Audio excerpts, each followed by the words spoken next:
bir narsani bilinglar.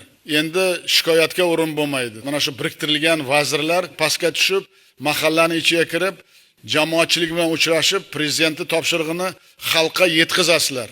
Jinoyatchilikni jilovlash bo'yicha ishlarimizni qanday qilib joy-joyga qo'yish bo'yicha har bir mahallada sizlarni ish rejalaring bo'lishi kerak. Har bir viloyatda ham buni namuna qilasizlar. Toshkent butun respublikaga namuna bo'ladi. Odamlar xotirjam, tinch yashashi uchun xavfsizlikni ta'minlashimiz kerak, jinoyatchilikni oldini olishimiz kerak. Ana shunda xalqimiz yangi O'zbekistonga ishonib rozi bo'ladi. Har safar qaytaraman. O'zbekiston uchun tashqaridan kelib birov bir tiyin bermaydi ham, bir narsa qilib bermaydi ham, qonunni ham qilmaydi, yangilikni ham qilmaydi. Faqat o'zimiz peshona terimiz bilan majbur qilamiz bizni hurmat qilishga. Ko'p sohalar bo'yicha amalga oshirayotgan ishlarimiz o'zini ijobiy natijalarini beryapti. Albatta, jinoyatchilik bo'yicha ham bugungi aytgan masalalar faqat O'zbekistonda muammosi emas, butun dunyo hamjamiyatini juda qiynayotgan muammolar, o'ylashga majbur qilayotgan. Biz ko'proq jamoatchilik fikrini bilib, xalq bilan muloqot qilishimiz kerak. Ana shunda natija ko'proq bo'ladi. Bugungi majlisimizda ham eng katta maqsadim bitta narsa: